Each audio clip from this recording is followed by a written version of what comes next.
Welcome back to the Last Week This Week podcast, episode 36. I'm Ian Scott. And I'm Zack Huber. And this is the podcast where we discuss the nerd topics that we love from the last week and this week. And today we got a few things to go over with you guys. Yeah, we're going to talk Star Wars. A lot of Star Wars. Yeah, a lot. Mostly Star Wars. If you're not a Lucasfilm fan or Star Wars fan, this may not be the episode for you. But we'll also have Wes Anderson that we're talking about. Yeah, his new trailer and also his 4 shorts. Oh, it's 4 shorts? Well, the one trailer we're talking about is a short, but he's got 3 more shorts coming right after that. Interesting. So, yep. And then we're going to end with Aquaman 2 today, the trailer for that. The Lost Kingdom. Yeah, and they'll all have time codes that you can jump to if you're watching on YouTube, at least, or listening on YouTube. But we're going to start with our review of the explosive mid-season episode that they showed in theaters of Ahsoka. About like 10 theaters, yeah. Was it 10? It was like for that night, and it was like the closest one that was to us was DC. So, okay. Yeah. Did you Kinda go? rough. No, I didn't go. Oh. I wasn't able to watch it until Wednesday actually. Isn't that when I thought it came out on Wednesday? No, it comes out Tuesday nights. Remember? No. Honestly, that's yeah. They switched it like last minute. So okay. I get to watch it like at the end of the week most of the time. So like on a Friday or Thursday. Yeah. But anyways, So what were we feeling about this one? Yeah. So we'll start non-spoilers. I loved it. Me too. Truthfully, I again, like we were saying last week, how in the prior episodes before episode 4, I was like, I want more, but in like a negative way. And then episode 4, and now this one, I'm like, the episode ends, and I'm like, no. But it's because it's so good. Exactly. Right. Yeah. So that's my like general impressions is I want more of this, and I'm getting Mandalorian seasons 1 and 2 excitement like vibes. Yeah, absolutely. Which is a good place to be in. For sure. And like for me, it's this episode went so far. I mean, I guess some of the reviews I've seen, I guess the bad ones have been from like actual critics. And like, it seems like the entire Star Wars like fandom is loving this episode, but those bad reviews are like, they couldn't capture the energy of like Rebels and whatnot, or Clone Wars, and there was too much fighting going on, and I'm like, look, and then people are like, and it's fan service maybe, and I was like, this plot serves so well both characters, Ahsoka and Anakin. And sorry if that's a spoiler, but if you've been watching this whole time, then you wouldn't be watching this episode. Sure. So this serves both their characters super well, and it goes to new places, and it takes like new risks that I've been wanting Star Wars to take for a long time, and it goes out of their comfort zone, I think, and it's super exciting, and the plot's really well done, and it's not even like a fast moving plot. It's just it's a character development plot, and it works so well. Yeah, I think for the first time in the series that it's called Ahsoka, I felt like this episode was actually about Ahsoka. Right. And we were criticizing, I think maybe you were criticizing a bit more that Ahsoka was too much of like a stoic sort of arm crossing character that didn't have the personality that Rosario Dawson. She's always arm crossed a lot, but sure, but like it was when we were seeing her in like Book of Boba Fett and Mandalorian, like there was a lot more present, I don't know, energy. There's a different way. Sure. And I feel like this episode we got a lot of that back, which was great. And I agree. But it helped that there was like other actors playing Ahsoka as well. you know? Yeah. But yeah, I mean, without getting into spoilers, that was a minor spoiler, but yeah, we can get into spoilers now if you want. But yeah, I thought it was fantastic. Really good episode. Yeah. Yeah. So spoiler territory now. So if you want to turn it off, you can. But yeah, this episode starts off not with Ahsoka like we started off or ended last episode, but with Hera and Jason, and who is I love Jason. Jason was like the second star of this episode for me. He was amazing. Basically, yeah, Jason and the other rebel officers, or maybe not rebel officers anymore, but New Republic. Yeah, New Republic officers are trying to find Ahsoka and Sabine, and they think they're together. But just before they're about to kind of give up the search, Jason's like, "Hey Ma, do you hear that?" And Hera, you know, because she was married to a Jedi, was I think is definitely more open to these kind of things. And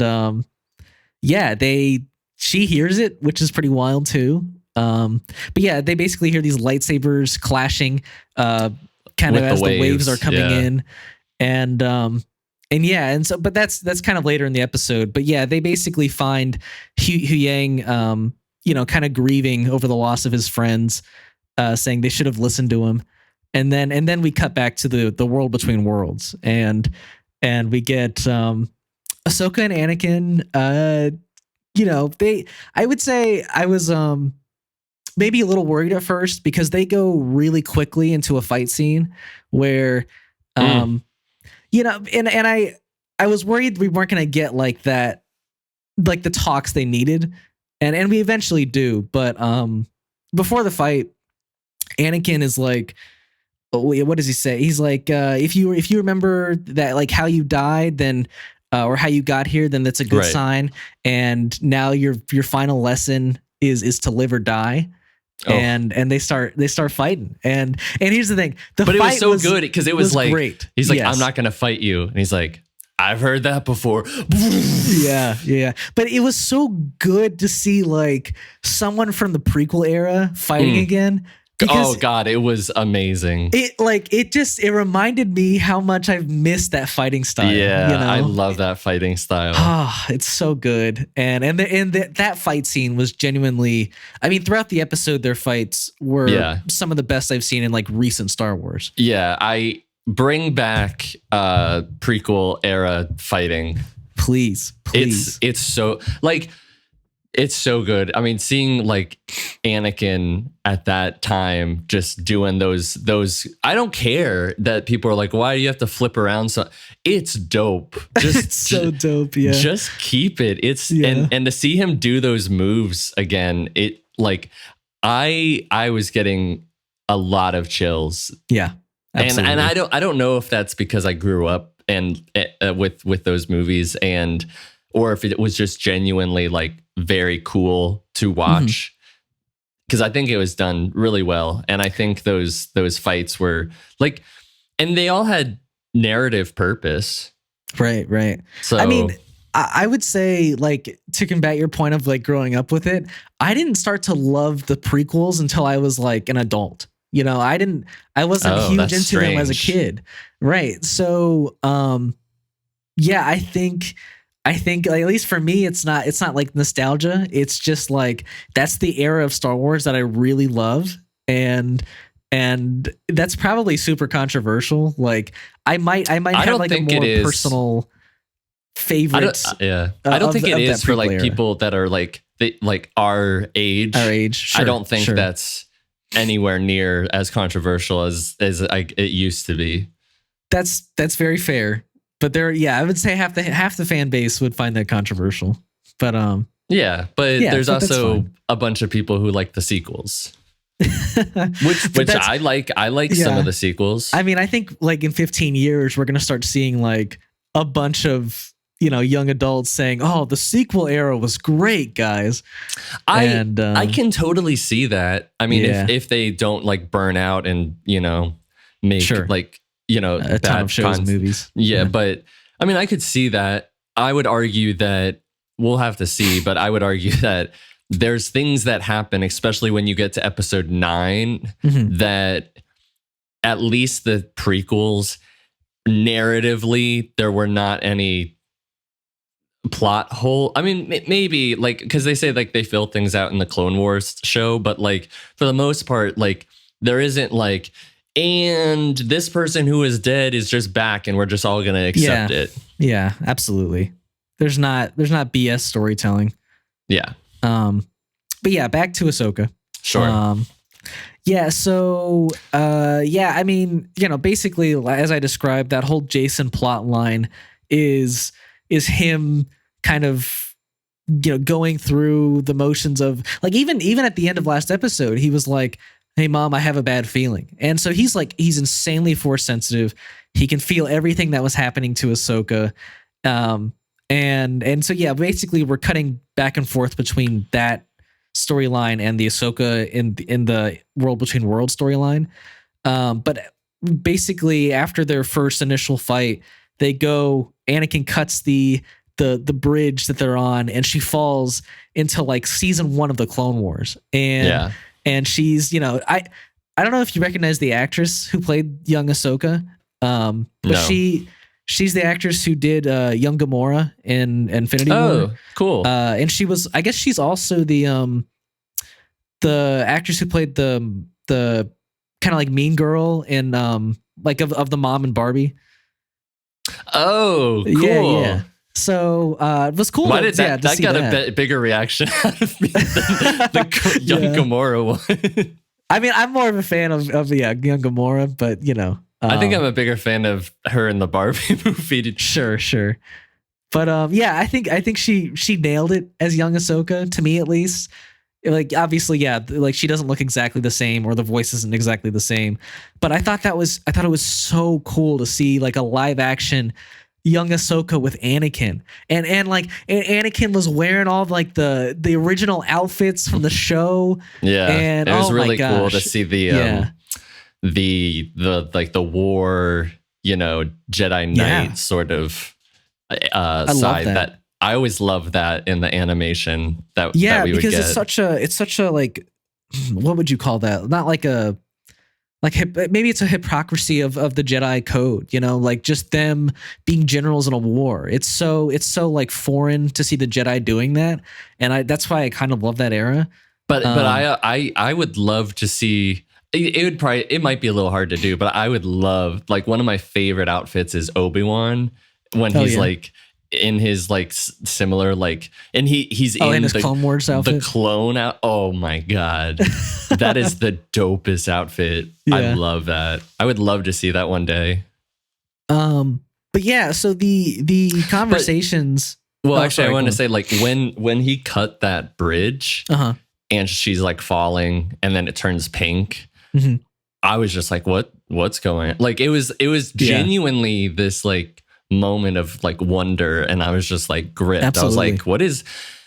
But I will say the one critique of this episode is these particular, as cool as it is to see the clones running, like the beginning shot where the clones are like running in, you know, past the camera and whatnot, and they brought back Tamora Anderson or Emerson for that. Tamora Morrison. There it is. Yeah, and there's Captain Rex, which is cool, you know, for a little bit. But I will say the one problem I did have is all of those Clone Wars scenes are particularly. I would have liked a bit more of a budget put behind it, because it did feel very like noticeably on a set. I would say differently, because I loved how tight the scene was. Like, to me, it was more of like a dreamlike memory rather than like being implanted inside the actual time of the Clone Wars. And it allowed us to like really focus on the conversations that were going on between Ahsoka and Anakin. So I was totally fine with it, but yeah, I could see your complaint. Yeah, it just felt like we were on a volume set, and there was a reason why we couldn't see anything in the background, and it just like it just noticeably felt different than even when they're up on the bridge, like Right. it just felt different. But I mean, regardless, all of that's great. I mean, going from her with, starting off with like a green lightsaber, and I just like, even though like I didn't really watch the show, I would remember having commercials for it going on Cartoon Network, and being like, I would remember there being like this character named Ahsoka, and she'd be young and have the green lightsaber, and then eventually we get to the one where she has both the two lightsabers, and so that scene is I guess from the last like season 7 of the Clone Wars, where she's dual lightsabering and she's by herself, and it's the siege of Mandalore, which I was like, cool, that was like, so cool. The Darth Maul-esque, like, kind of Mandalorian, the ones that follow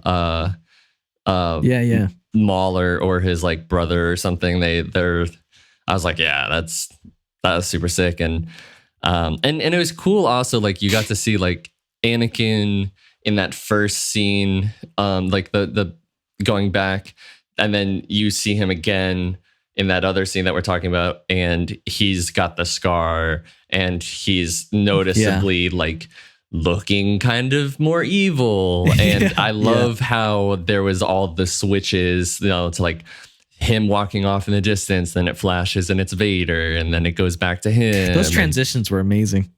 And then the same thing when he like is like, like when they do the final fight and he's like walking towards them, and they have those like the lightning-ish flashes, and he's like Vader and has the red lightsaber, and he looks sickly.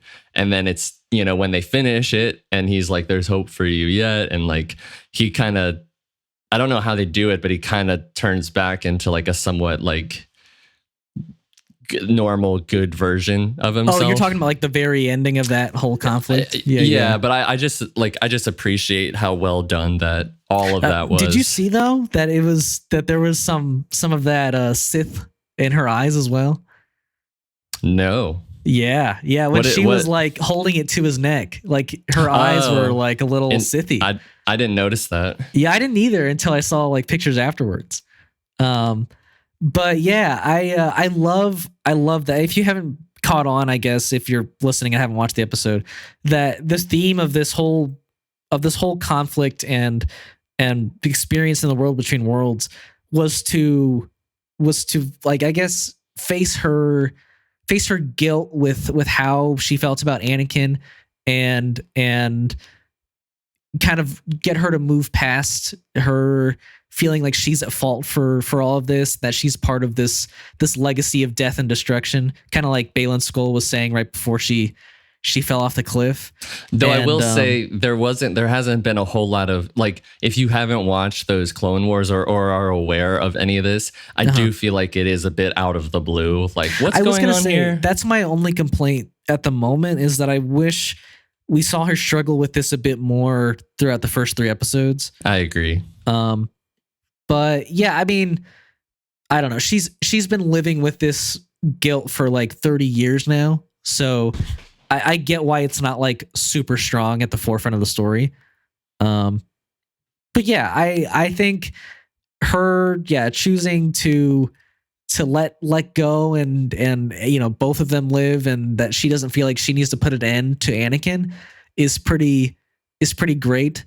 And I love that development for the character. And I love that Anakin gets to kind of just be this guardian of this like realm that the world between worlds is. And I think it all works so well for me. That resolution. What do you like? What is the world between worlds like? So I read up on it a little bit.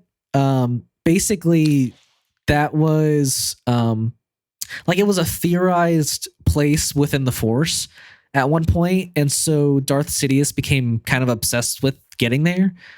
But basically, it's like it's a place within the Force that's like a maze and cavern of like doors and paths leading to like other times in space, or like in place. And so yeah, that's why I think we were kind of worried last week that this could be like a multiverse, because it very much is like a time travel area, which is why they were able to go back and time travel into these. Which this way is appropriate. Yes, this way is super appropriate, but doing it in a time travel multiverse sense is bad. God, kill me. Yeah, absolutely. But I am intrigued. Like, can a lot of people go there? Is it just Anakin? I also appreciate that it's if this is still him in like a Force ghost, like existing. I think it is. I think that was fully Anakin. I appreciate that it is still showing all the different sides of him. Like he's constantly going to be between the good and the bad. Yeah.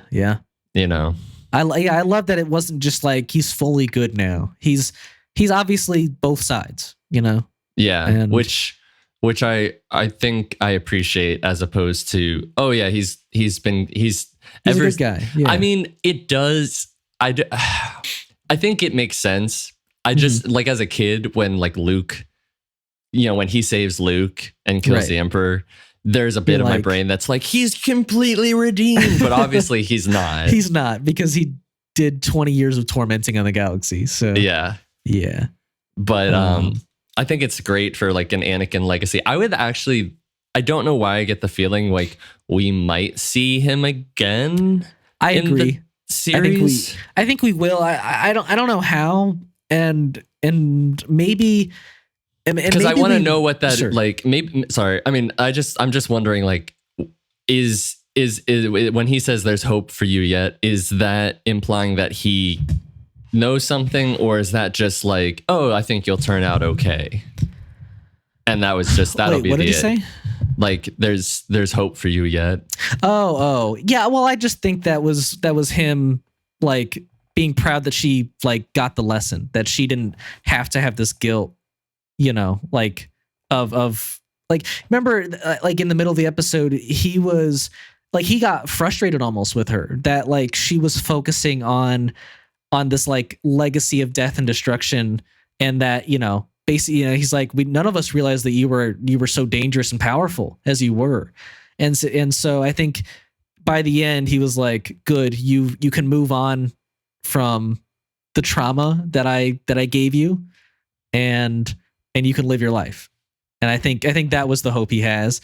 But yeah, I was gonna say, I think there's a possibility we don't see him again, and this is like the way to explain it, because like maybe he is this guardian of this like world between worlds area, and maybe he can't leave to be a Force ghost in like the normal, world.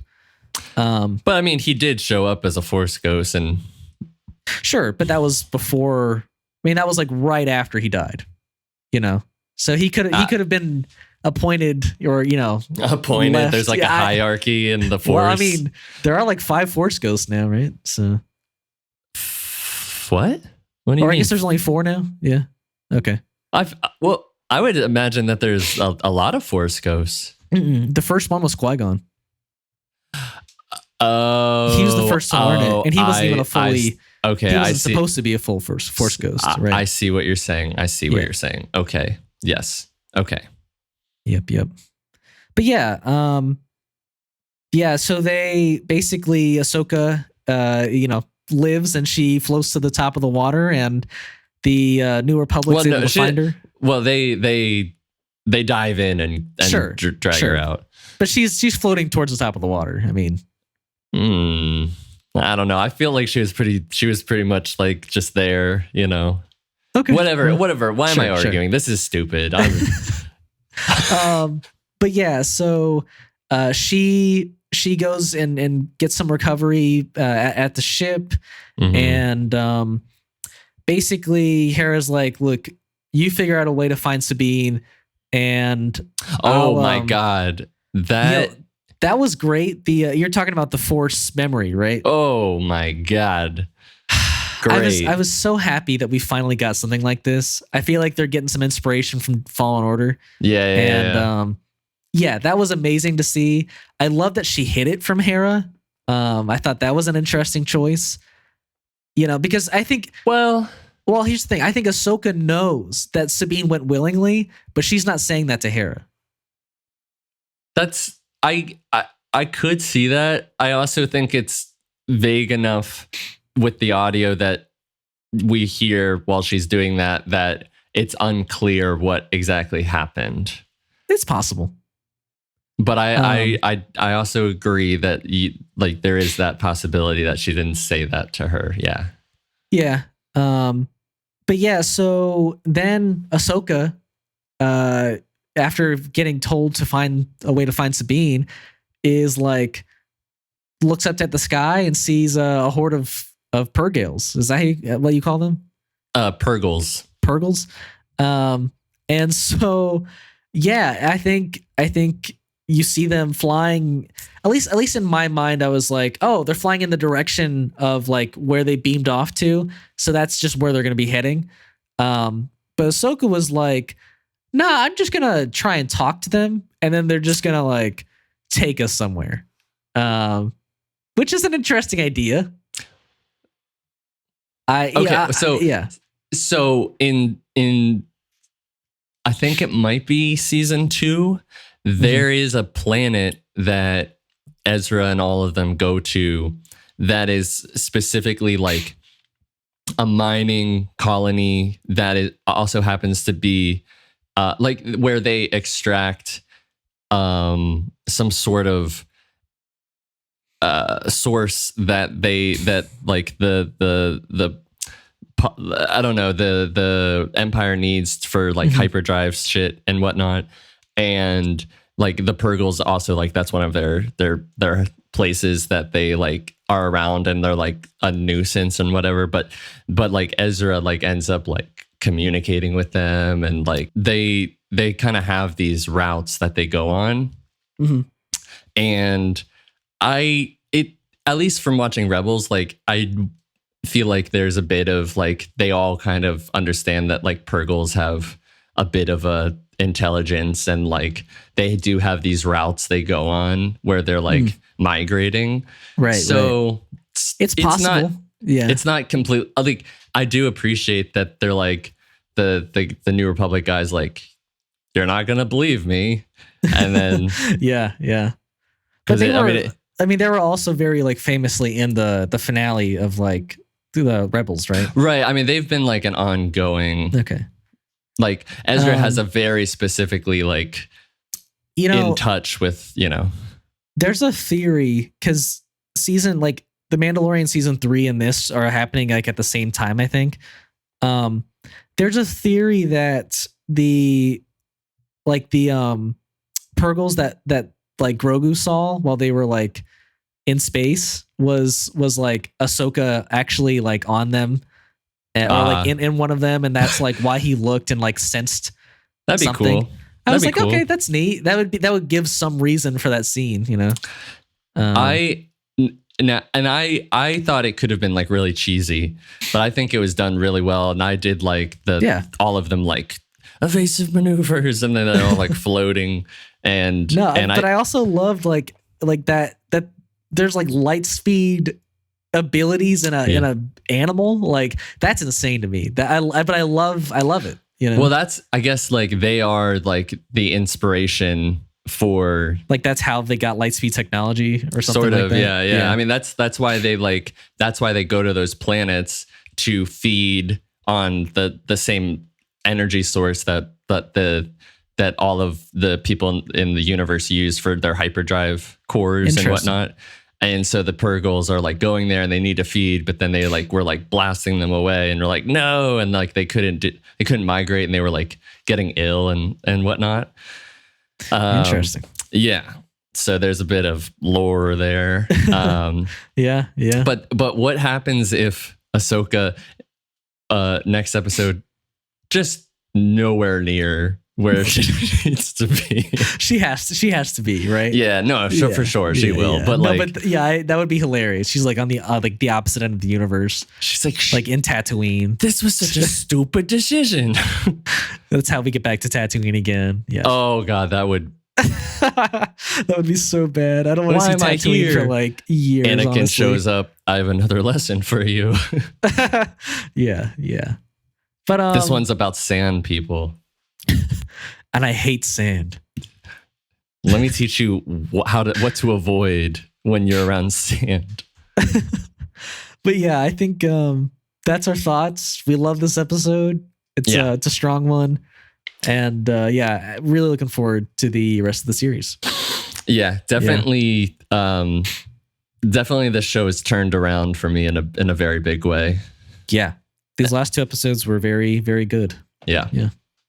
But yeah, so keeping in line with Star Wars, we are going to shift over to some Lando news. Basically, it's been confirmed now by both, both Lucasfilm and Steven Glover, Donald Glover's brother, that Lando, the show, is now being turned into a movie.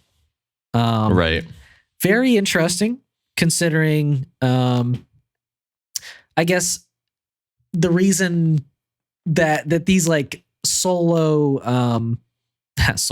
the reason that these, I guess solo stories of characters solo, just like stopped happening was because of the Solo movie that he was in. But I think they're realizing that like the actors were not at fault, and I think they were both good castings for that movie. I just don't think it was the story we deserved for Han Solo. But regardless of that, I am actually kind of excited about this direction. Like, I don't necessarily need a whole show with Lando, but if it's a movie that's set, in that same era that the Solo was in, and maybe picks up off of the plot line of was it her name Kira, I think, and Darth Maul teaming up at the end. If they continue off that'd be cool. So I don't know. What are you thinking about this? I think it's a fun idea, and I much prefer that there's a movie than a series. But I guess 2 things. What are they thinking? Because very clearly, a lot of Star Wars fans are tired of young Han Solo and young Leia and young Luke. And what makes them think that Lando Calrissian, even though it is Donald Glover, what makes them think that a character in a movie that was the first time that a Star Wars film has underperformed and actually lost money people are going to come out for it. And I don't know. I mean, I'll show up for it because I'm a fan. I just don't know about the general public. And because I mean, people know Lando, but he's not anywhere near as popular as like Luke. Yeah, he's not in the main Leia. 3, right? Yeah. And I don't know. He was in 3 Star Wars movies, so that's something, I guess. Sure. Yeah. Even though the 3rd one was not something we should talk about. But yeah, I agree. I think it's an interesting decision. I think it would have been smart to maybe like keep limiting how many movies you put out. But and the other thing is it going to actually happen? Sure. I'm tired of being told, "Oh, this movie's going to happen." Okay. I guess my thought is that like the fact that they're this open and public about everything that's happening, and the fact that they're putting it all in like the Glovers, the brothers' hands, I feel like if it doesn't happen, it could very publicly turn like into a bad, I don't know, story for Disney Star Wars. So I don't know. I think I'm more in the end that this will eventually happen. I just don't know when. Plus, do you think we see that version of Solo again in the movie? Or do you think he's just by himself? I don't know. Yeah. I don't know. Because I like his name is Alden Ehrenreich. Alden Ehrenreich. Yeah, it's a hard name to say. I like him as him a Han. Lot. Yeah, I thought he was a good Han. And I thought Donald Glover was a good Lando. But the movie just did not work super well for me. It was okay. Yeah, it was okay. It wasn't bad. No. But it wasn't, I don't know. wasn't for us. I'm sure if it does happen, I'm sure the story will probably be pretty good, and I'm sure Donald Glover will be great as Lando, but I don't know if it's going to happen, and I don't exactly know what their thinking is about having this movie being made to begin with. Well, I guess like picking up off that, like because there's already like a precedent for people who are like, we want Solo 2. Mm-hmm. Why not just do Solo 2? I mean, this is kind of that in a way, but it's not. I mean, it is a we movie don't know what the story is. No, we don't. But yeah, that's our thoughts on Lando. Yeah. I think it could be good, but there's a lot of bad Star Wars at the moment, so yeah, who knows? Yeah. But yeah, last piece of Star Wars news today is that Shawn Levy's he commented. He's the director of the new Deadpool 3 movie. He also did Free Guy, a bunch of other like Night at Museum stuff. He is now directing a Star Wars movie that's now confirmed. We don't know what it is or what the plot is or when it will come out, but apparently he was working on it before the writer's strike started. So, yeah, I think that's an interesting pick for a director. Like, I get he's a popular director, and they keep doing this. They keep throwing popular directors Star Wars movies, and then half the time they don't come out. But I don't know. How do you feel about I'll say this, and you can answer the second question after. But like, he's also being looked at possibly to direct Secret Wars. How do we feel about this? Like, more so comedy director directing these franchises that we want to be taken more seriously? Because I can't say I love the direction for either franchise.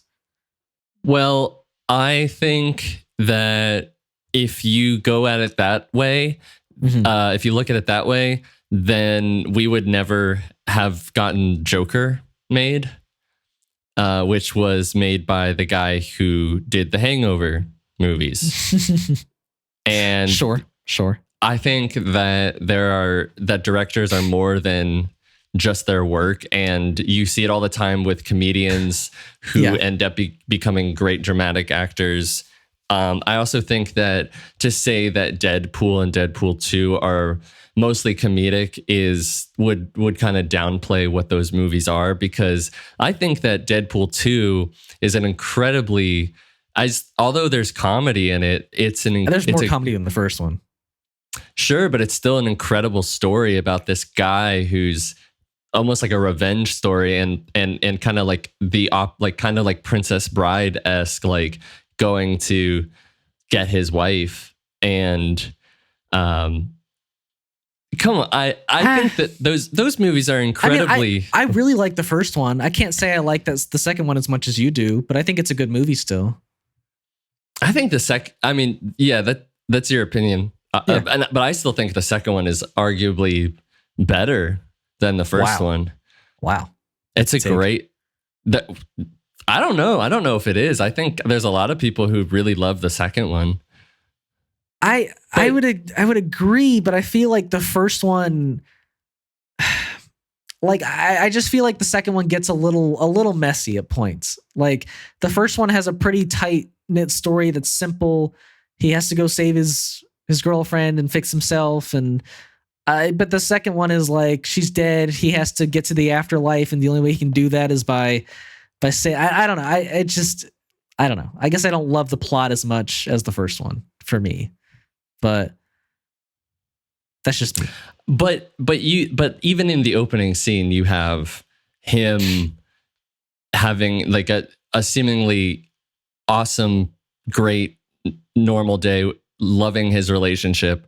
Then she gets gunned down. It gets severely dark, and he ends up wanting to basically kill himself. I'm not saying there's not dark moments, but I do think he has a lot of comedy throughout, like, all of his movies. And I would normally like back off like this stance on a director who's done like 3 movies, but this is like 15 years of work. like that he has mainly done this type of genre.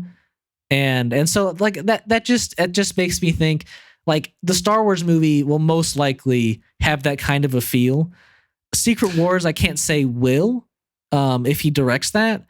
But we'll see. But I think Star Wars has always kind of had comedy mixed into it.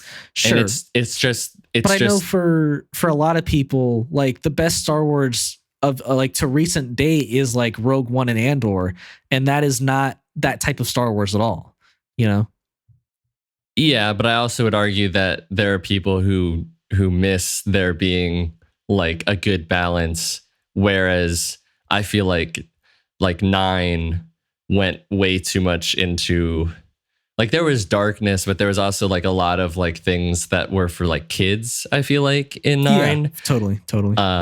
And same thing with like Book of Boba Fett, like way too kiddie. But I think he's a great director. I mean, like, have you seen Free Guy? Like, no, Free Guy was very good. Yeah. And also, I think a good amount of that is also because Ryan Reynolds is at the center of most of the movies that we're talking about. Yeah.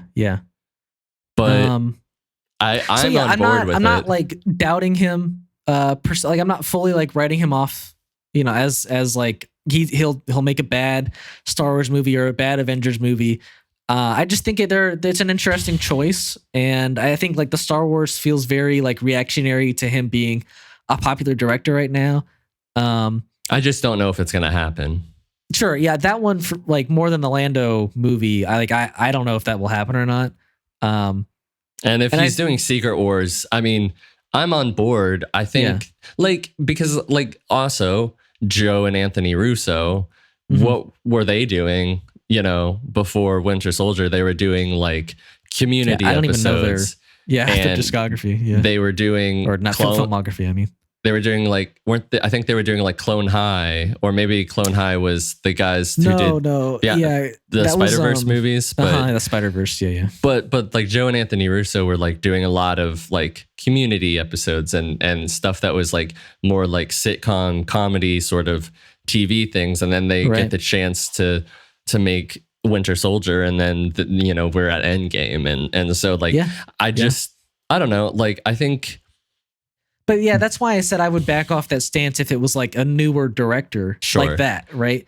If they were like, we want but at the same time, like that same thing happened with Taika Waititi, which I know what you have your thoughts about Taika Waititi, but he still did make Thor Ragnarok, and that is a great movie, and that was. But as a director, he directed the hell out of that movie, and it works super well. Yes, so he's a good director for that. Yep. And I'm trying to think of. I feel like there's been a few other instances of like James Gunn with Guardians. Yeah. What had he really done before? He had like 1 or 2 movies, I think, beforehand. And they were I can't even really name them. They were Super. You had Super, and you had Slither. Yes. And he wrote the Scooby-Doo movies. Exactly. Yep. And now he's the head of DC Studios. Yep. So I think that I say bring it on.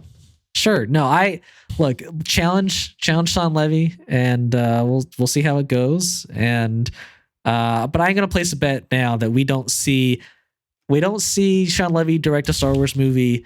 And he'll only direct Secret Wars if like Deadpool 3 is like an amazingly successful film, which I think it will be. I don't doubt that. So I find it hard to believe that movie is not successful. Yeah, I totally agree. Yeah. But yeah, so that's all of our Star Wars talk this week. Yeah, 45 minutes Star Wars. Yeah. Sorry everyone. But yeah, so. Next, we have a couple of trailers that we want to get into, but the first one that this movie releases on September 27th. It's actually a short, and it's a short movie called The Wonderful World of Henry Sugar, right? Yeah. By Wes Anderson. Wes Anderson Netflix. just put out, Asteroid City a few months ago, and he's back at it again. Benedict Cumberbatch was in Asteroid City, wasn't he? I think he might have been. I don't know. Maybe not though. I don't think so.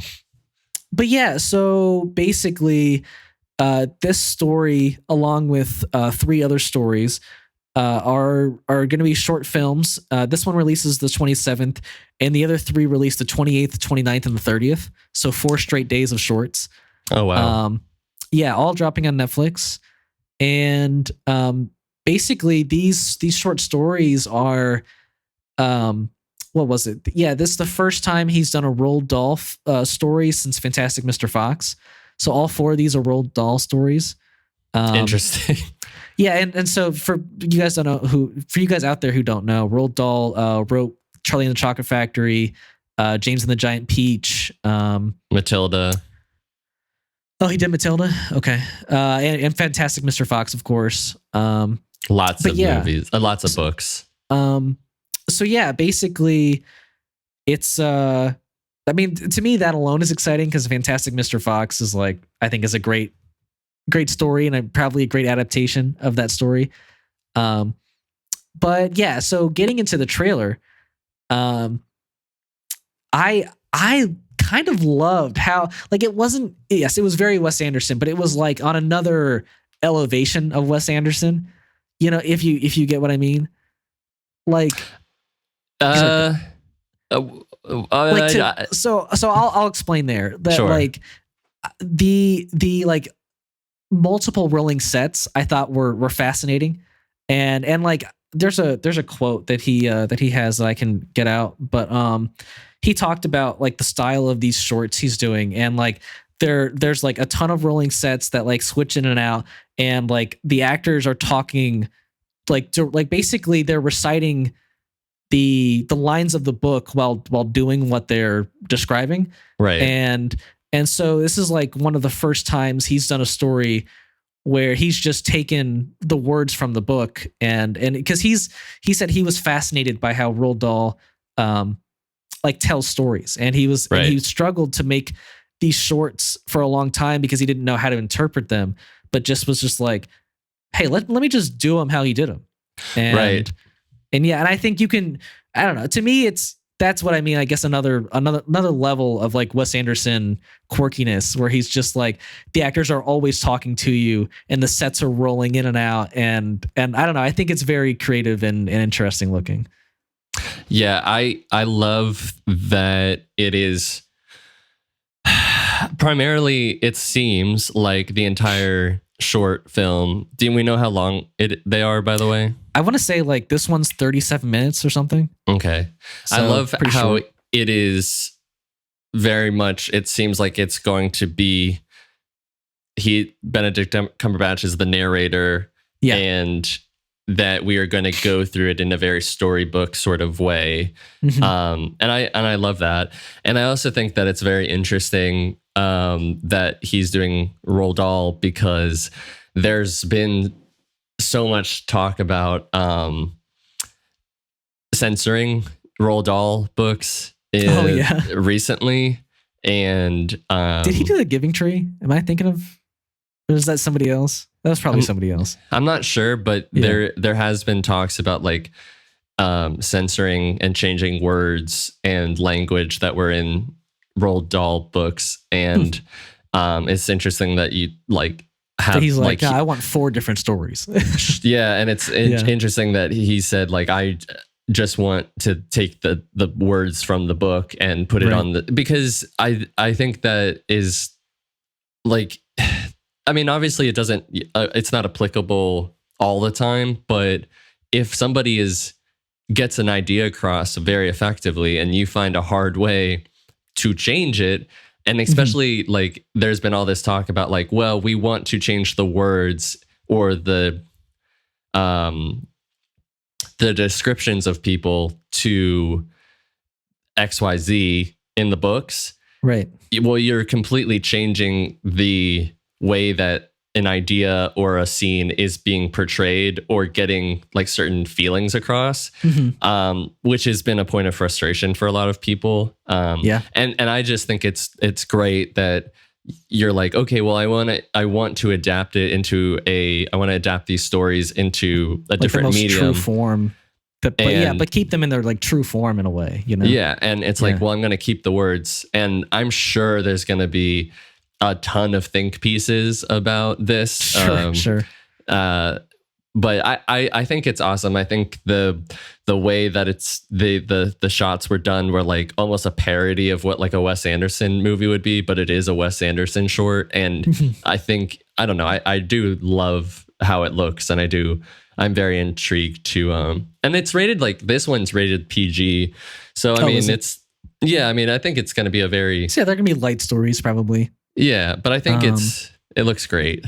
Yeah, and I think the sets look amazing. I kind of love how we're following this rich single guy who I can't even tell you like what the full plot of this movie is, but we're following the life of this 40s rich single guy. Yeah, and it's so interesting. I would never have thought Benedict Cumberbatch is a great sort of character to have in a Wes Anderson movie. He works so well, didn't he? He works like it was like he was meant to do it. Yes, yeah, absolutely. It was so interesting. Yeah. I am super happy to see him in this, and something that's not like Doctor Strange right now. And there's like Ray Fiennes and Ben Kingsley Ben Kingsley. Yep. Dev Patel. Just like a cool cast. Star-studded for the short. Yeah. I wish I had Netflix, but I guess I'm gonna have to rent Netflix or like for a month and just get The Witcher, this and third season of Sex Education, and something else probably all jammed in. Dead. I'm not watching The Walking Dead. I know. But yeah, so the other three shorts are titled The Swan, The Rat Catcher, and Poison. So cool. The latter two don't sound as fun as this one. Well, I mean, the thing, who knows? Yeah, but I mean, the thing about a lot of Roald Dahl, and like that's what the controversy is like that he could get kind of like there'd be kind of nasty stories, and like Matilda. That's not a necessarily like lighthearted Never story. read the book or seen the movie, so I wouldn't. What? You should watch it. Yeah. I mean, even like you've seen James and the Giant Peach, right? Oh yeah. That is not a. No, yeah, it gets dark for sure. It gets dark. Even the movie's kind of creepy at points. So yeah. I mean, but he could get nasty and like very descriptive about things. And I mean, if you have a book or a short called Poison or The Rat Catcher. I mean, The Rat Catcher, it could go either way. I feel like, but Poison sounds dark. What was the other one besides those two? The Swan. The Swan. That could go either way. I don't know. Sure. It could. Probably more lighthearted, but we'll see. But yeah, right. I'm excited for all of these. They all come out, gosh, in less than a couple weeks now. Yeah. So yeah, we'll probably be reviewing those, but we didn't get around to Asteroid City this summer because there were so many movies. So, I hope we get to watch these. Hopefully you get Netflix to watch them. Yeah. But yeah, so that's our thoughts on those. But last trailer we wanted to talk about was for the Aquaman sequel, Aquaman and the Lost Kingdom. The last final DCEU movie. It's finally coming to a close this December 20th. Yep. Yeah. Right around the Color Purple musical and the Willy Wonka musical. Yeah, so this will be another musical. No.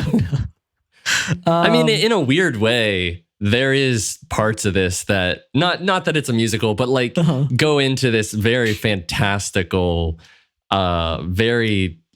I guess we can just the first, but like it even like starts off like very quirky and like he's like I've had a great life. I have a great family. I'm the king of Atlantis. What else could I want? And I was jobless. Now I have a job. Right. Yeah. But yeah, what were your thoughts before I talk about it? Yeah, I was telling Zach earlier, I had seen this like a shortened version of it during a Thursday night game, I guess it was. And yeah, I thought it looked really good then, and then I saw the extended version just before the podcast, and I really like where they're going with the plot in this, making Black Manta the first, sorry, not the first, but the villain from the first movie, having him come back, kind of going on this vengeance tour and trying to like fuck up the whole kingdom of Atlantis. I like all of that. And I like the fact that we're getting like a bromance brother story. I love that. Yeah, he's breaking Orm out of prison, and they're gonna have some reconnection going on in this movie. And I like Patrick Wilson a lot, so that's probably why I'm excited about that. But I thought he was a good character in the first movie too. So he was one of the best parts for me. Absolutely. So yeah, I think the story feels very natural, and then you get the like elements that like James Wan was talking about, how his like Trench spinoff got canceled, and so he brought over the elements from that movie into this one. Like that was so it's supposed to be a Black Manta like movie, basically, the Trench, and so yeah, he's bringing the villain from that, and then the whole like kingdom we were going to explore in the Trench. I feel like you see them, maybe not quite a bit, but you see them in this trailer. They're like these dark green-eyed creatures, I think. And yeah, it was supposed to be more of like a horror type spinoff, but you're getting a lot of dark elements in this trailer, a lot of fantastical elements too. So yeah, I don't know. I think it's leaning heavily into the aesthetic of the first movie in a way. And I kind of really like that, aesthetic and craziness of the first movie. So I'm pretty up for what this trailer kind of presents. I agree with everything you're saying, but it's weird because I watched this trailer and I watched it and just thought that was a mess.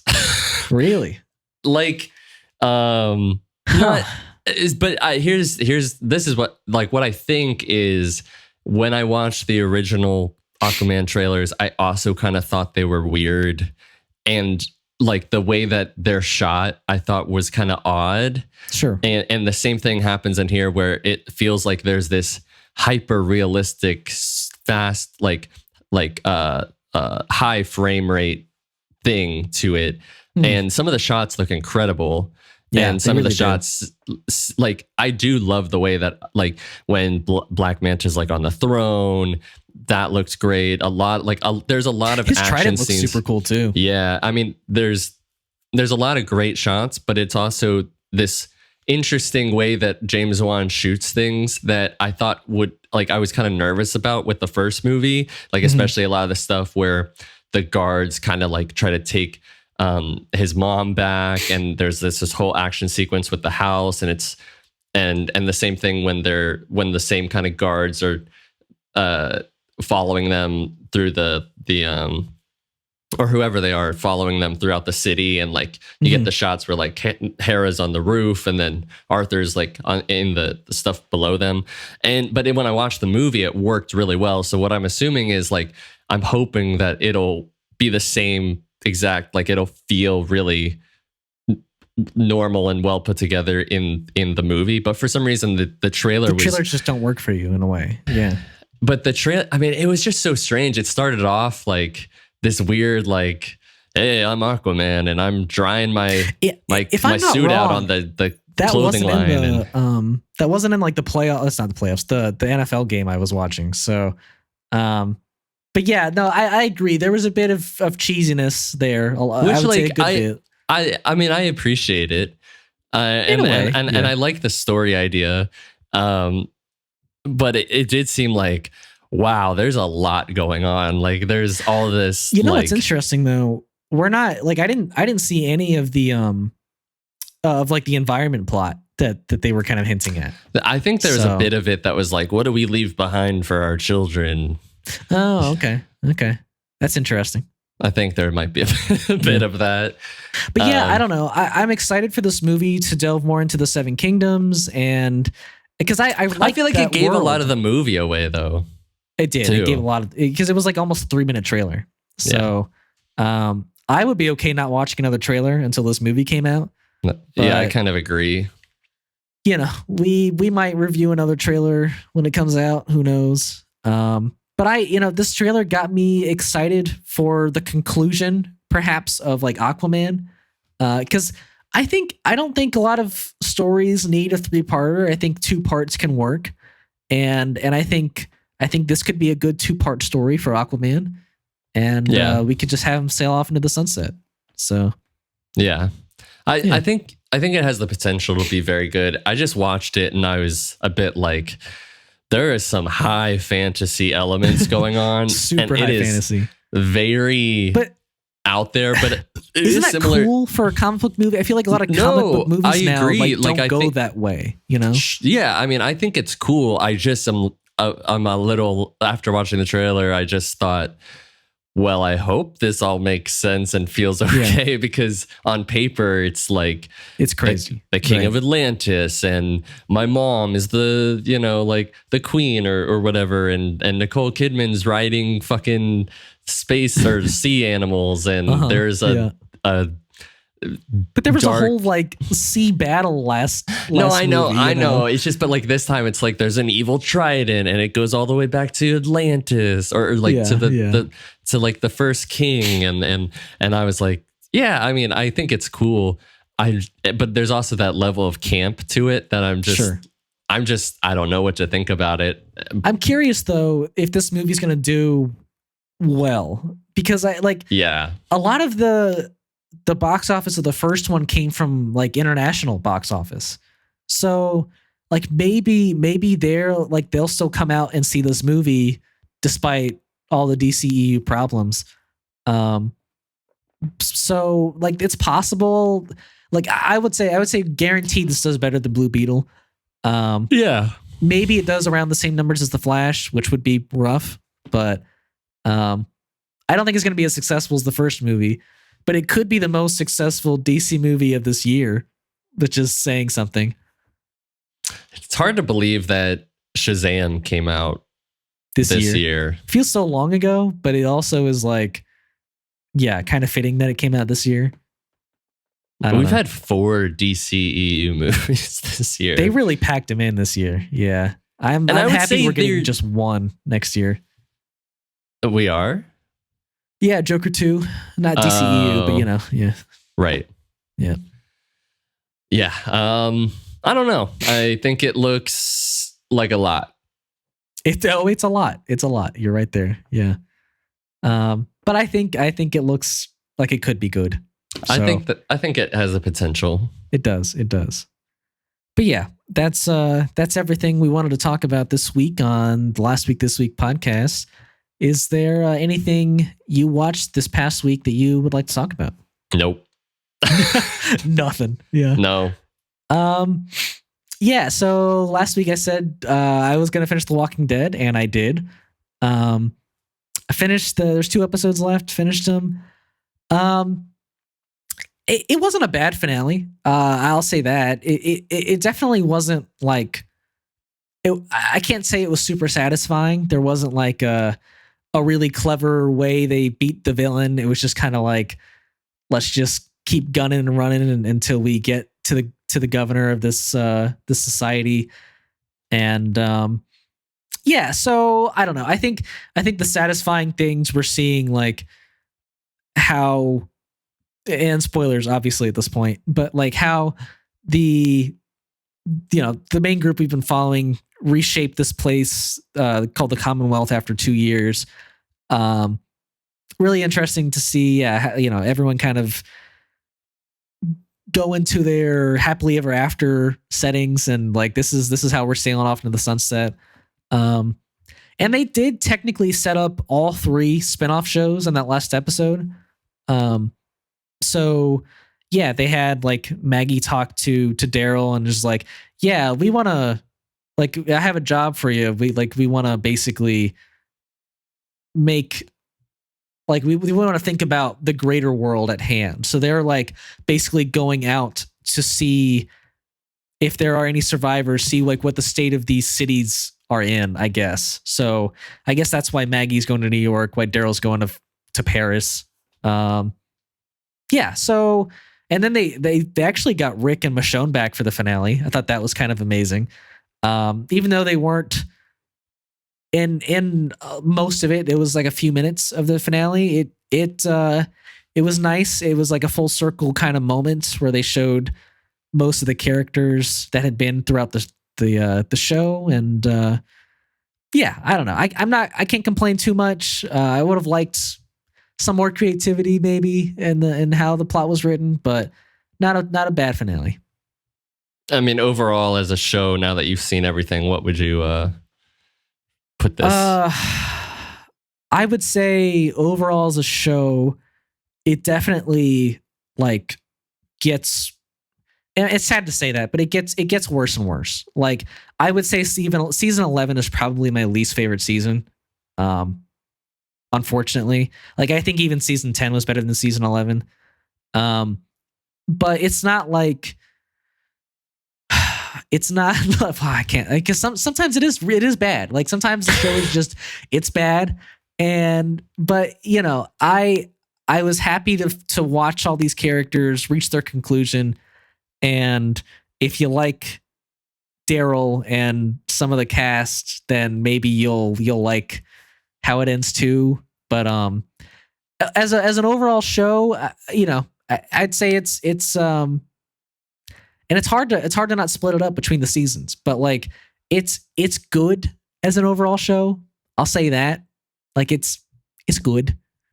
Can't say more or less. Maybe it's just all right for some, but it really gets weighed down by the latter seasons.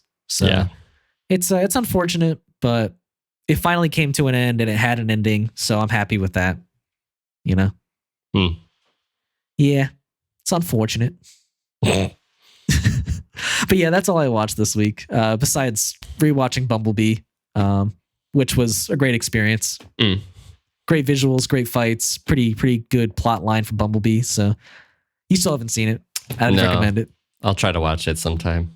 I would say at this point, because I've been rewatching all the Transformers movies, it is the best Transformers movie. I'll just say that. Yeah. All right. But yeah, that's everything I watched this week. And yeah, we want to just say thank you guys for listening to this episode. If you want to listen to us in the future, we release mainly on Sundays at this point, maybe Mondays. And if you want to listen to us on any of these platforms, you can listen to us on Apple Podcasts or Podbean or Spotify. And if you want to watch us, we release video portions of the podcast on YouTube at Last Week This Week Pod. And you can also use that handle for our socials, Instagram and TikTok. You can follow us there, and we would always appreciate a like, a rating, a comment, a review, or a subscribe. Yeah. Please comment, talk to us, follow us, tell your friends about us. If you want. Give us your thoughts on Ahsoka episode 5. Yeah. On the Aquaman 2 trailer. Yeah. We'd love to hear your thoughts. Yeah. And until next week, until next time. Until next week.